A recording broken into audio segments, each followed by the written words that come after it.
We're going to talk about uh, the reason behind our setting up this web page. If this link will work, please. Yes, there it is. I've opened it more than once. Okay, here's a copy. This is the web page we're talking about. It comes under here under resources, teaching concepts with Maple. That's the page, and you'll see all of this content with more yet to come. Okay, and we want to talk about what's there. Why did we end up building that page? Okay, so here's the story. Right? It goes way back, back to the mid to late 80s when there was this calculus reform movement. So here are a couple of the players in the calculus reform movement. It took place at a time when computer algebra systems were becoming available. And here are three researchers who actually looked at the effect of computer algebra systems on the teaching process. Jeanette Palmater, Kathy Hyde, and Phoebe Judson. Now, I knew and know both Jeanette and Phoebe, met them and been to their institutions and so on. I know the work of Kathy Hyde. I never met Kathy Hyde. Anyway, you'll notice right here, right in Kathy Hyde's paper, is this phrase, resequencing skills and concepts. And that's what all three of these researchers took a look at. Using the computer to bring emphasis on concept before you worried about drilling in skill.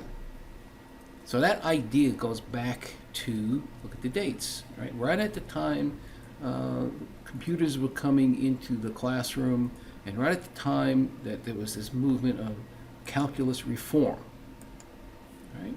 But that's not the only place these ideas were surfacing. I met Wolfgang Christian at a conference, and he, in fact, put copies of his books in my hand. He's the guy that wrote Fizzlets. Now, what are we going to do here? I want to ignore this. How come later? I'll click later. Okay. Fizzlet is a physics applet. What Wolfgang had to do was write a bunch of code in Java that would do the mathematical computations. Let's see, run this, Fizzlets, yes, okay. So this is the Fizzlets homepage. There are now a couple of textbooks that have been written based on the availability of Fizzlets. Okay, so this is the placeholder Fizzlet, Doppler effect. Okay, physics applets use these kinds of tools to get concepts across in physics before doing the traditional drill and skill approach to the course. And that's not the only place these ideas surfaced. Think about the work of Jerry Ewell at University of Illinois at Urbana-Champaign. Jerry unfortunately passed away a couple of years ago. His institution's right in the same city as Wolfram. And very early on, Jerry saw the potential of using the computer as a tool in math education. So he's the author of Calculus and Mathematica. Look up Jerry on the website, on the internet. Do a Google search for Jerry. He's in many places quoted in a lot of places, a lot of dialogues and articles. This is one that I found a while back. The link to the article doesn't exist anymore. But here was a fellow that was telling a story about a talk Jerry gave. Jerry got up and said, according to this article, said he found out that the things he wanted to say had already been said by a bunch of different people. So rather than rehashing what they said. He just quoted them. And here are two quotes I pulled out of that paper. These are things and attitudes that come right from Jerry. Teach mathematics backwards. All right? Okay? Emphasize the concept first and worry about the skill later, after the student knows why he's learning these skills. Okay? And here's somebody else who said the same thing, and Jerry said, yeah, right on. And here's another one, right, that Jerry agreed with. The traditional approach to what we do in the classroom, our textbooks, just have it backwards. At the same time, I was using Maple at Rose-Hulman. The work that I did ended up in this Advanced Engineering Math book. This was the original textbook. It's now an ebook. This is what the table of contents looks like. You can see there. Comprehensive approach to using the computer in the classroom. And that ebook is available at the Maple Web Store, so it's still alive. Okay, and the story continues. Here's a recent example. Came from Maple Primes. All right, so here was a question asked in Maple Primes. Let's grab this part right here. Graph this wedge and find out the volume. So here's a statement of the problem that I'm going to take a look at. Right? Find the volume of this wedge cut from this cylinder by these two planes. So how do you use the computer to solve this problem? Well, we need to have a picture. So here is, how did that happen? Oh yeah, because I should put it here. Yeah. With this, let's see, function key F5. Where did that go on this computer? Yes. Let's try that again.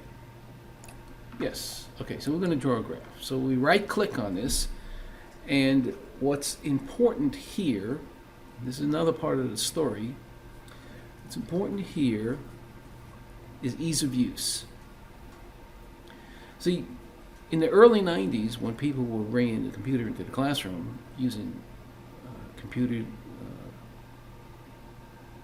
languages like Maple and Mathematica, what happened was you had to teach the student the tool. And so there is this learning curve about learning the tool before you can use the tool. In the last 9 years or so, Maple's interface has changed. Ease of use is a theme. It means you don't have to teach the tool. The tool is self-evident. You see, right-click, you want to draw a graph. This is, what's it, plot.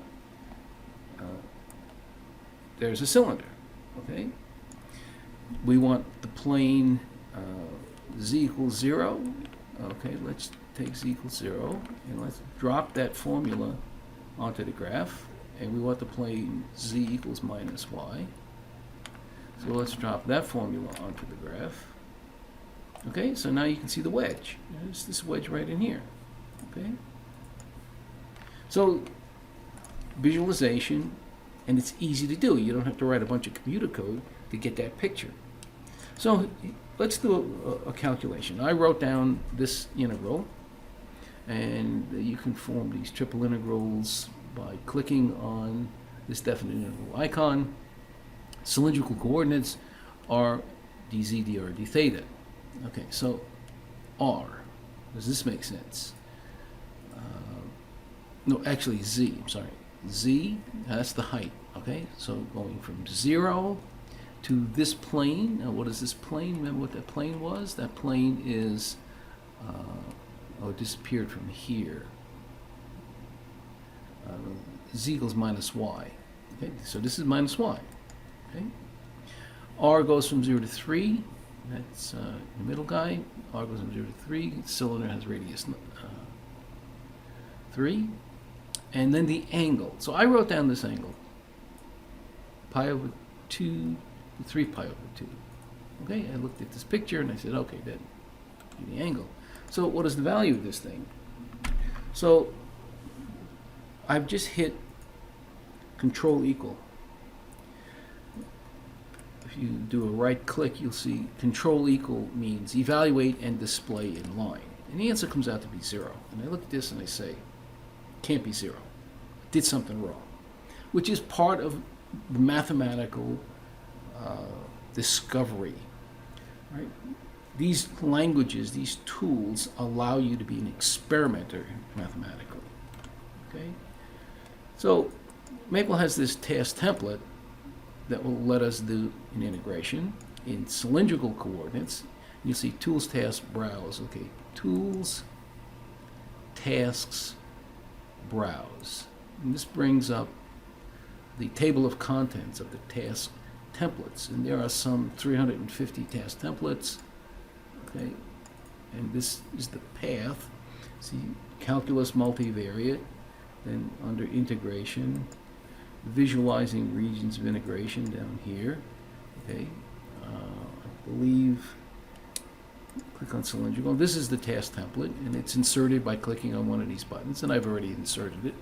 Okay, so you begin here by selecting the order of integration, and I'm going to use R dz dr theta, and under this aegis here, this function psi is 1. So now I have to put in the bounds. Okay, so you can see the innermost bound comes first, and 0 to minus r sine of, and I've got a theta here in my favorites palette. The way you get stuff into your favorites palette is you find things that you favor, you right click on them, and you say add to favorites. And so you can see I've populated my favorites palette. Okay, in the middle, 0 to 3, 0 to 3, and over here, the angle, clearly I have the angle wrong, so let's take a look at our picture and see if we can do a better job determining the angle. So let's set the x-axis in front of us so that we can imagine polar coordinates. We want to integrate down along this section here. So what is the polar angle from minus pi to 0? That's really what we have to do for the angle. So I'm going to put minus, and again I've got a pi in my favorites, which I got the same way I showed you how I got it, to 0. Now let's see if this makes sense. What value do we get? Well, we got a number, we don't get 0 anymore. And now we have a picture of the wedge. This is a picture of the wedge. And I think if we do a 1-to-1 scaling, we get a better. See, that's the wedge whose volume we want. And we did it experimentally. We easily did it experimentally. Okay, so now let's get back to this content on our website. I'm going to pick some of the examples that are on that site. Here's an example from algebra. I want to look at how the zeros of this quadratic depend on the parameter b. Talk about the real zeros, parameter b, and I'm going to look at it conceptually first before I do heavy-duty computation. Okay, so I need the quadratic. And you'll see this phrase here, control drag. And what that means is I've selected, and instead of just dragging it down, I held my finger on the control key, which is equivalent to copy paste. And that's not a Maple thing, that's a Windows thing. I'm in Windows with a 2-button mouse. I've checked, you can do that in Unix, and you can do it on a Mac. It's an equivalent. Okay, so control drag, very easy to move stuff around on the screen. I want to draw a graph. Now, what kind of a graph? B is a parameter, so I'm going to bring up this tool called the Plot Builder, and before I launch it, I'll show you what that tool is. Under Tools, you'll see this category called Assistants, and one of the assistants down here is the Plot Builder. So when you see the Plot Builder, you should think pop-up tools, point and click, GUI-based tools. I bring up the Plot Builder, and here I can select that I want to build an animation. So as soon as I do that, Maple sees two letters, X and B. It has put them in the right places. You could change it if you had to. Okay, I would like B to run from -10 to 10. And then over here I have options. So I get access to the plot options.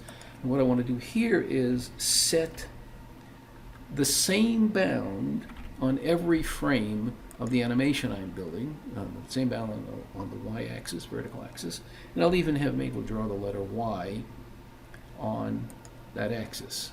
If I click plot, I've got my animation. So I have built this animation without the need to write any code, point and click. I clicked on the graph. I have access to this animation toolbar, in the center of which is this slider. Okay, I'm moving through the frames in the animation. Maple is writing the value of B for that frame. And you can see you get graphs of parabolas, and depending on the location of that vertex, you'll have no one or two real solutions. Okay, so this will make the animation run over and over again, and this will make it loop back and forth. So we can set up this animation. Maybe I'll slow that down a bit. So you set up this animation, no commands, easy to do, and you begin to see before you do any calculations and quadratic formulas or anything like that, what it is that's happening. And this is the idea behind this resequencing issue, and this is where the power of the computer comes in to change the emphasis in the course, make it conceptual, and leave the skill building till later. And I'll talk about that more in a second. Now, to show you the power of ease of use, let's do this. As this vertex moves, it seems to be tracing some fixed trajectory. We can actually determine what that trajectory is quite easily. So I'm going to grab a copy of this quadratic, right click. You notice this complete the square in X available. As soon as I complete the square in X, I've put the parabola in vertex form.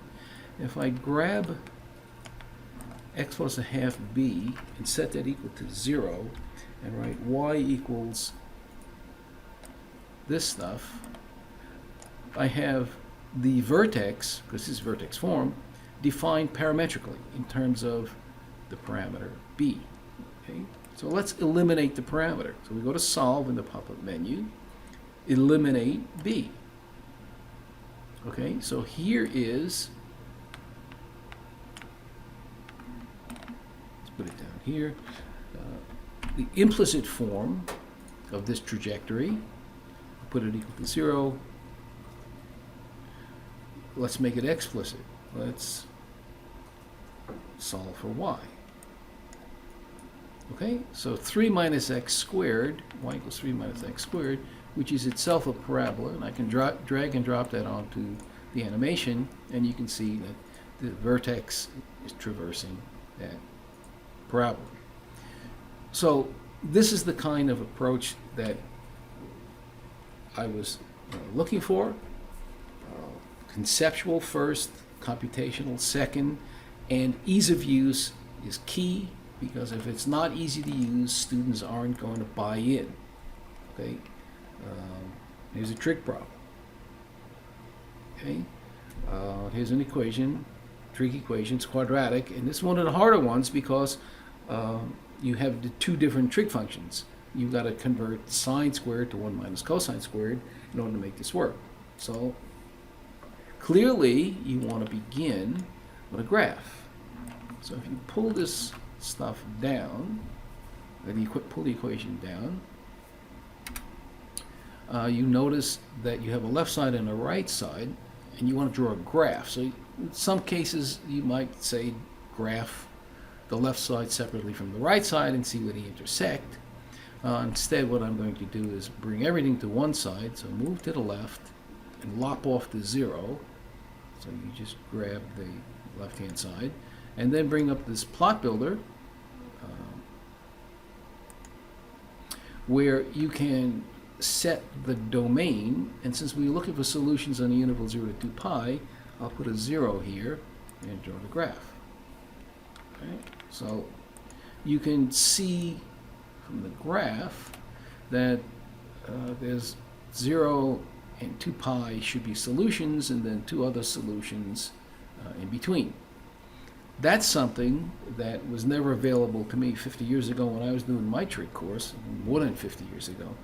I was one of the people, like in the audience, we had this facility for manipulating symbols, and we became mathematicians. But typical student needs this insight to see what it is that we're really asking them to do. Okay. Now, I'm going to get a numerical solution. Let's just find out numerically what these two interior zeros are. I want a copy of this equation. Now I could drag it down, copy and paste it, but notice these equation labels. You can use the equation labels to reference things labeled, and you do that with Control L. So you put 1, no parentheses, hit the Enter key. And when I hit the Enter key, you'll see 1 stood for that equation. And if you don't want to see 1 as input, right-click on the 1 and change label to label reference, that which the label references. Okay, and you can see the actual input. All right, so we'll do a numerical solution. Right-click, pick Solve. Now, if I say simply numerically solve, maybe we'll find one solution. Finds the most obvious solution. We've got x equals 0. But you want to find more solutions because you know there are 4. So numerically solve from a point. Now, what this really is fsolve. And in fsolve, there's a Newton iterator, and you can give either a bound or a starting point. And from the context menu here, you get to put in a starting point. So let's start it at 1 and see what solution we get. There you go, 1.04, you get a solution. And let's do that again, and let's solve numerically from the point. How about 3? Let's see where that brings us. And that takes us to the other solution, 5 something or other. Okay, so you now have a way of solving, at least numerically, to match the graphical solution, and you're not messing with code. It is a task template. I showed you the block of task template, table of contents for the task templates. This is a task template that has placeholders, and you'll notice that the important element of this task template is access to this roots command in Student Calculus 1 package. All of the syntax is in place. All you have to do is make the appropriate change. Okay, I think I can get that selection by simply hitting the Tab key. I'm going to remove that, and I'm going to put in 1. Okay, that's the equation. I hit the Enter key. The 0 to 2 pi is default, so that's what I wanted. And here are the 4 solutions analytically, which is what the roots command will do. We'll find analytically roots, zeros, in a prescribed interval. So there's 0 to 2 pi, pi pi 3, 5 pi pi 3. And here are the floating point values of those roots, 0 to 2 pi, and here's that 1.04 and the 5.23. So again, ease of use. We now have the analytic solution and the numerical equivalence. Now, it's possible to get a general solution. So let's do Control L1, hit the Enter key. If you look in Solve, you will see you can get a general solution. And that general solution uses underscore Z3 here, underscore Z4. That means integer. That's Maple's notation for an integer. So any multiple, any integer multiple of 2 pi, including 0, so that's the one on the left. When the integer is 1, you get 2 pi, that's the one on the right. And here's your pi upon 3 plus multiples of 2 pi, and minus pi upon 3 plus multiples of 2 pi, and that's where you're going to get the, did I close that solution? 5 pi upon 3. Okay, this one, 5 pi upon 3. Okay, so you'll notice we are peeling back layer by layer, digging deeper and deeper, okay, as we go through. So the skill part is addressed, but it comes later in the process. The emphasis is on concept before the emphasis is on skill. Okay, so how would we do the analytic solution that you would find in a textbook? Let's get the equation on the screen. There's the equation. Okay, so suppose we were to, what's this going to do to me here? I want to highlight sine squared, and I just wait a second, and you see these smart pop-ups, trig identities. That's what I want to do. I want to make this substitution, sine squared goes to 1 minus cosine squared. Now I have a quadratic and cosine. So what I'm going to do now is I'm going to bring everything to one side. I'm going to move to left here. Move to left. Then I'm going to take away that equals 0. So I get the left-hand side. And now I can apply factor. This is what you would do if you're working with a pencil and paper. Okay? So now use the 0 principle. You have two things multiplied together equal to 0. Each one is set equal to 0. So now we can grab this, put it down here. You want to set it equal to 0. That's fine. Now, clearly we want to isolate cos x, and then we want to isolate x. So you do this smart pop-up thing. It's not giving me a, oh, I know why. You got to do it on the output here. So let's see what the smart pop-up says. It says isolate, so cosine x equals a half, and I think if you isolate the x, it will tell you there's your pi upon 3. And you do the same thing for the other one. Okay? So I think we'll just move on. All right, let's do a calculus example. All right, implicit differentiation. So here is something, is an equation that defines y of x. If we choose to look for y of x, defines it implicitly. When you teach implicit differentiation, it might be useful to start with visualizing the function that's being defined implicitly. All right. Let's draw a graph. Now, I'm going to choose implicit plot because it turns out that Plot Builder is not as efficient as this code behind the 2D implicit plot. Because what the Plot Builder does, it defaults to a box -5 to 5 in each direction, and it puts its sample points uniformly across that box. Turns out this ellipse is smaller, and so you don't get a smooth curve. Here, in this code, when you pick the implicit plot code, the algorithm is different, and the curve is fit better to the window that is drawn in. All right, so now you have the issue of branches. Okay, so you want to talk about branches. This is simply a quadratic equation, so you could solve explicitly for the branches. Solve for y. So here are the two branches, and if you want to see what they look like, draw a graph. So here's the plot builder. We don't really need to go. Let's go -3 to 3. -3 to 3. That'll give us a better picture. Let's do a preview. So you can see from the preview, upper branch in one color, lower branch in the other color. Put those in place. All right, so now you have the issue of branches, and now you know why when you get the implicit derivative,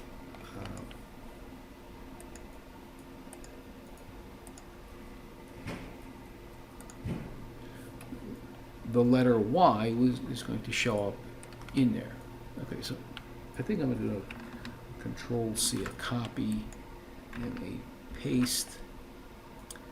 Right-click, differentiate implicitly. Here we set y as the dependent variable, and there's other things that we can do to modify what this will look like when it hits the screen. And that's what the student needs to end up with when they perform this process called implicit differentiation. There's a task template. I'll show you the task templates. There's a task template that will do implicit differentiation. We'll put here y for the dependent variable, x for the independent variable. Click this execute button, and you get the same solution that the context menu gave you. But in addition, you have the algorithm. Right? This is the algorithm that the student is taught. And the first step, in my opinion, was always the most important one. Find where those invisible x's are hiding. And so rewrite the equation with every letter y changed to y of x. And I used to make my students do that. Because once they can see where the x's are, they ought to be able to differentiate with respect to x. And that's what this button does. Differentiate with respect to x. However, that's being glib, because students are learning differentiation at this point. They're not masters. Things like the product, x, y of x, and the chain rule, y of x squared, they need to work at that slowly. So you click this stepwise button, and it launches one of the 50 tutors. This happens to be the stepwise differentiation tutor. The way it works is you get the derivative by telling Maple which rule to apply. If you do something silly here, like try to apply the quotient rule, Maple will tell you, no, you can't do that. And then it gives you a hint. It tries to push you to the appropriate rule. And if you don't understand the hint, you can always click next step, and Maple will say, look, sum rule. And it will apply the sum rule in a formal fashion, and you see that you've broken things up into pluses and minuses. So here, the derivative of 3x squared has a constant multiple. You need to take that out. Then you can apply the power rule. So you got your 6x. And here you have two more cases of the constant multiple. So I click that button twice. Now, you could go up here to understood rules and say, look, I understand the constant multiple. Don't stop me at that anymore. And this last term is derivative of a constant, that's 0. And so we've done the easy stuff, and here you have the derivative of the product, and here you have the chain rule. If you click the product rule button, you'll see that Maple applies the product rule formally, differentiates one term, multiplies by the other, and this is vice versa. Derivative of x with respect to x is the identity rule.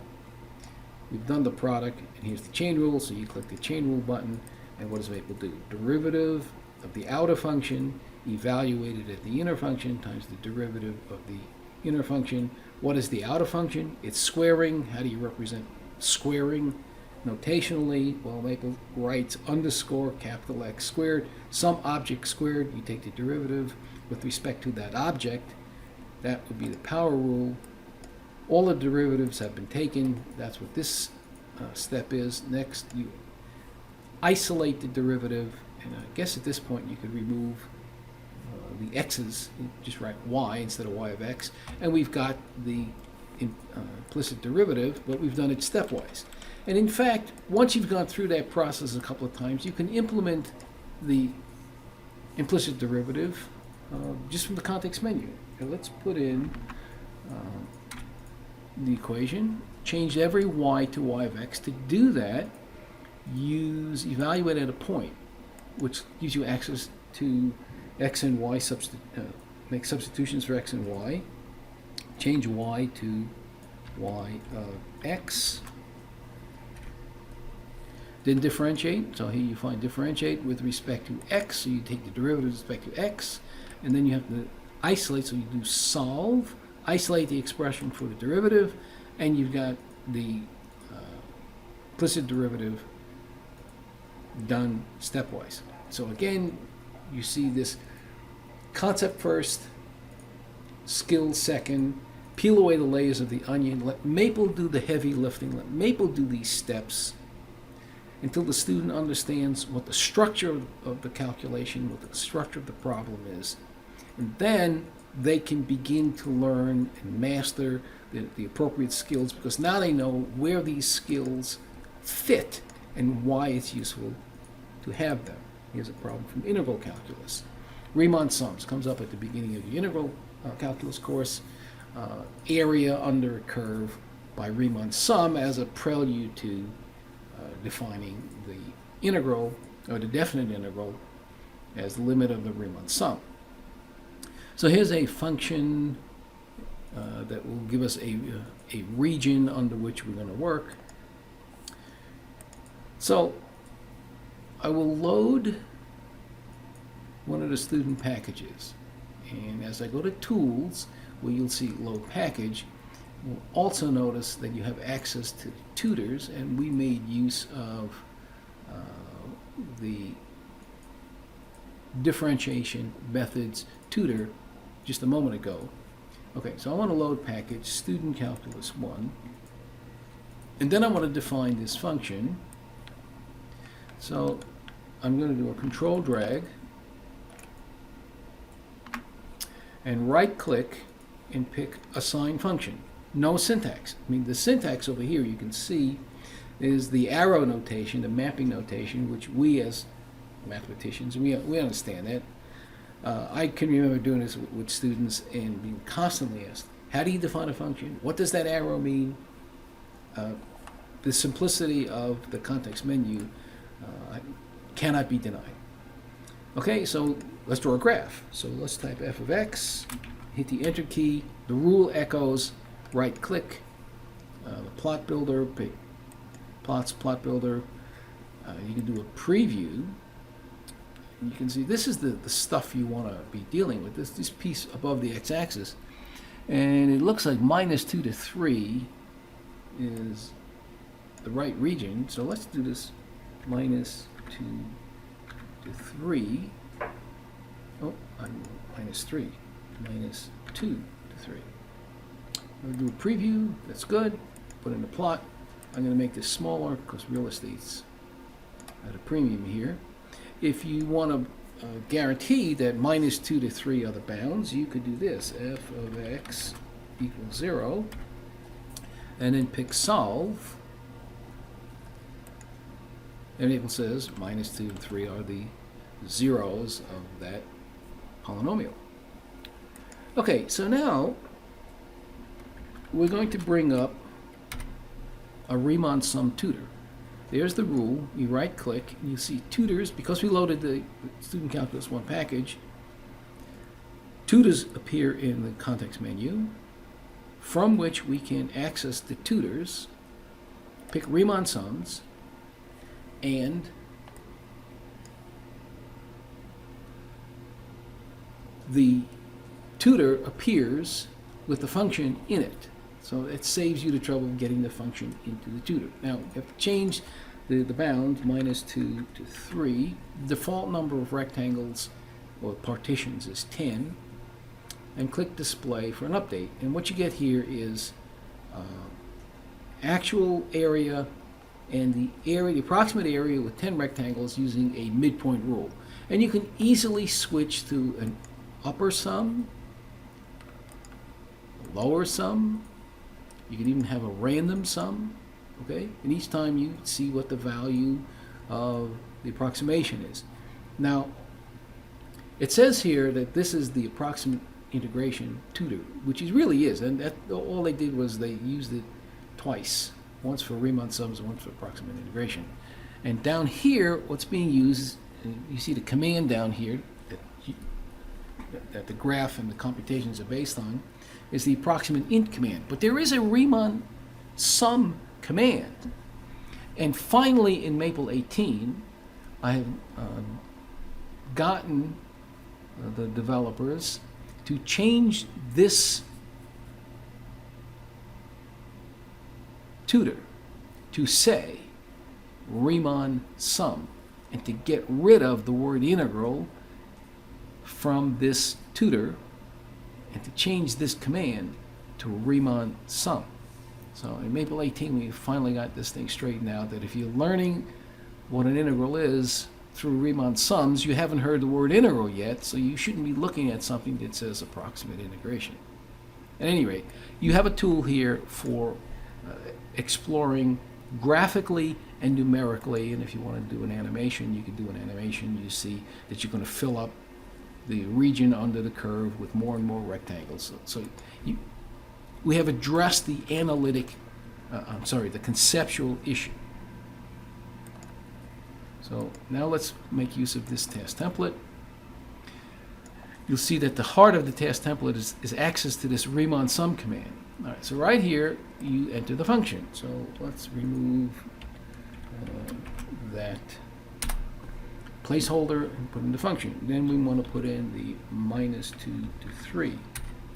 And rather than do more experiments numerically, let's use a placeholder n for the number of partitions.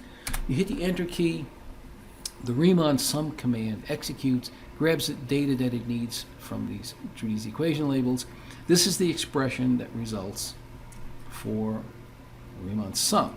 Now, what you want to do is you want to take the limit of the Riemann sum. When you're teaching the concept of integration, but before you can take the limit, you've got to do a bunch of algebra on this sum to change it into this expression. And the transition from here to here requires algebra, requires manipulative skill. Student doesn't have it. You start teaching the manipulative skill. You spend a week, you spend 2 weeks, the students are looking at you. Why are we doing this? By the time they get it straight, how to get from here to here, they don't care about integration anymore. So let Maple make that step, proceed, go to the limit step, define the integral, let the student practice that for a while before you get bogged down in the algebraic details of the transition from this step to this.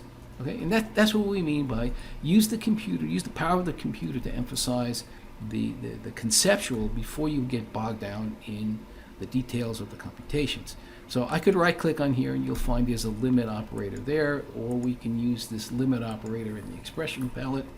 So we want to let n go to infinity, and yeah, I've got an infinity in my favorites. And then we want to take the limit of this expression, reference it by equation label. What do we got here? Control L. I'll put a 9 there. Okay. Control equal to evaluated. Okay, so there's the value of the integral. And this calculation now can be done, you practice that with the task template, and then you get to the point where you can do this just from first principles. Uniform step, we'll call it H, and it's B minus A over N, so that's 3 minus a minus 2. So let me just put 5 over N and call that H. How do we assign? You can do that with the context menu. Assign to a name. Put the letter H in here. So H stands for 5 over N. Now, what do you want to do? You want to take the limit of a sum. So there's the limit you want to take, N going to infinity. And then you want to take the limit of a sum. So I like K for my index. I'm going to do a left sum. So I'm going to go from 0 to n minus 1. And what am I summing? Well, heights of rectangles. That it's function at these nodal points. And what are the nodal points? I start at -2, and I move forward in steps of size h. How many steps? I got to take k steps, that's my counter, of size h. And I put a space between the k and the h because that space in that context means multiply. So another space, that's the width of the rectangle. So those are the areas of the rectangles. If I do Control L, Maple will evaluate, and I get my 125/6. This is what we mean about use Maple to get at the concept first. Get the concept across, limit of the Riemann sum, practice that, then you fill in the details as appropriate. And my experience approaching teaching mathematics this way was that students learned more easily, more effectively, more efficiently because they saw where all of the stuff fit. Okay, let's move on to another example. A volume, multivariate calculus volume between two surfaces. Okay, so to do this, you want to be able to see some stuff. You want to be able to visualize. You want to know what it is that this problem requires. First octant volume between these two surfaces. But inside a cylinder whose cross-section in the planes equals 0, bounded by these two curves. So let's begin by drawing this cross-section. So 2 minus x squared, that's one bounding curve. So let's do plots. We have the plot builder. So we're in the first quadrant, so we ought to start here at 0. If you do a preview, you'll see that you want to be in the first quadrant. So you don't want to be any more than 2 for this bound. So there's the preview. Let's go with that. Okay, so there's part of the bounding curve. The other bound is y equals x, right? Let's get a graph of y equals x. So we'll drag and drop this x, and you're between these two curves. So I think I'll just scribble on that. I'll go to the drawing tools, pick up the pencil, and I'll just scribble in here, and that's the region which is extruded to a cylinder between two surfaces. Okay. Let's go back to the plot. Make this a little bit smaller. And I think one other thing I'll point out before I leave this, the intersection of these two is x equals 1, y equals 1. I will spare you the trouble of going through the algebra of solving. I think you've seen that would be easy enough to do. The next step is the data entry.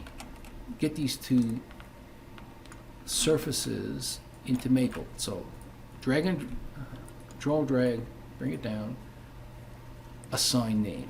Okay, so that's the assignment. It's really doing a colon equal, but it's all behind the scenes. So assign name. So now we have the two surfaces.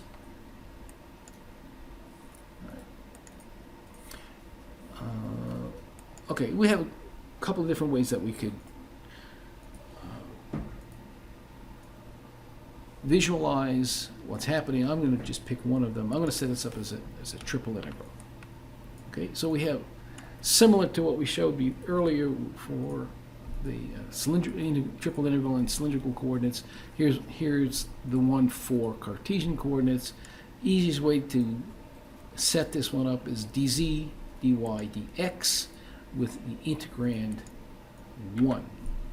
So now we got to figure out the appropriate bounds. So dz, bottom bound, bottom surface, top surface. What's the bottom surface? Well, look over here at the origin.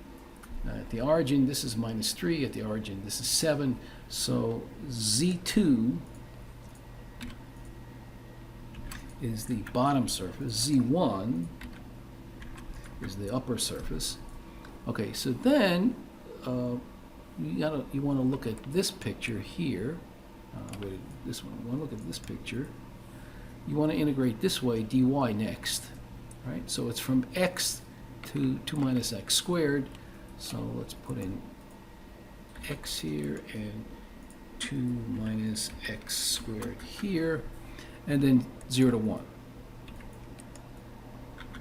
Okay, so this is going to be the value.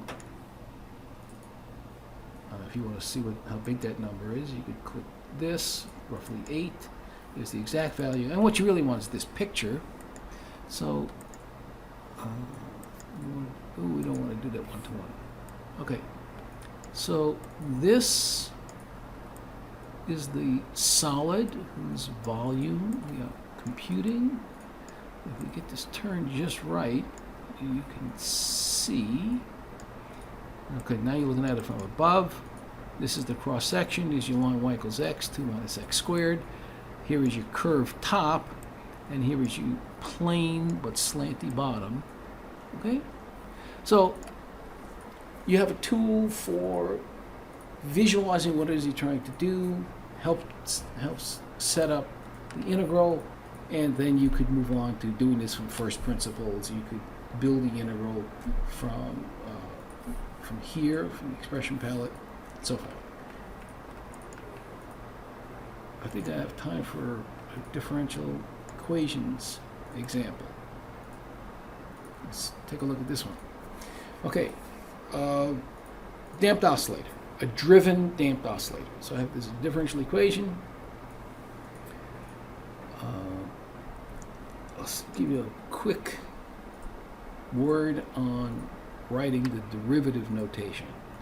Okay, if you write y and you put a prime, now that prime right there is the apostrophe. Okay, Maple will say, oh, you mean derivative with respect to x, because that's what the prime defaults to. Now, I prefer the look of this prime symbol. That I have it in my favorites. It's actually here in the punctuation palette. So you got a prime, double prime, triple prime. It just looks nicer. In my opinion, it just looks nicer. Okay? Now, the default for the prime is the derivative with respect to x. So here is a way to make it be a derivative with respect to t. A more lasting way is to go up here to typesetting rules, view typesetting rules. And this dialog comes up, and you can see down here, prime is derivative with respect to x. And you can even use overdots. Overdot is derivative with respect to t. You can make that change here if you wanted. I'm not going to do that. I'm just going to use this notation you see here. Y double prime with explicit argument t, and you're good to go. Okay. So I think I'll drag this control drag this differential equation, and right click, and you'll see there are two relevant items in the pop-up menu. Solve the DE, so that would give me the general solution with two arbitrary constants, and solve it interactively, which brings up the assistant. So that list of assistants, of which the plot builder was one, there's this assistant for solving differential equations. There's the equation, it's already in there. You want to add conditions, so you click edit, and you can add simple boundary conditions, or you can add initial conditions. So I'm adding initial conditions. Y at 0, I have picked 2, click add. This is a drop down, you pick y prime, y at 0, y prime at 0, I would have picked -1. Okay, so now we have an initial value problem that could be solved numerically for sure, and it could be solved symbolically, which I'm going to do. So solve it symbolically. There's the solution symbolically. Let's draw a graph of that solution. There's the graph. Okay? Now, there are things that you can do to this graph to get some more insight. Click plot options and do something like this. Make a copy of y, so now you have two y's, but change one of them to y prime, and now when you draw the graph, you'll have a graph of y and y prime. You could even do this. You could make the horizontal axis be y and leave y prime as the dependent variable. And now when you click, you get a trajectory in phase space.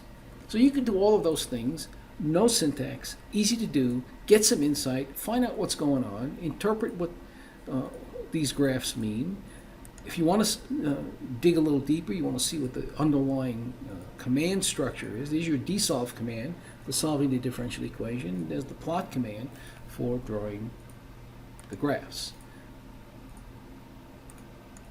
Okay, let's see, how much time do I have? Well, I only have 4 minutes left. I think what I'm going to stop here. These solutions, these examples are on the website, done just as I've done them here, and they're the recording is me doing them just as I've done them here, explaining how to do these various manipulations. So whatever I haven't gotten to here, just go to the website and you'll find all of that stuff there.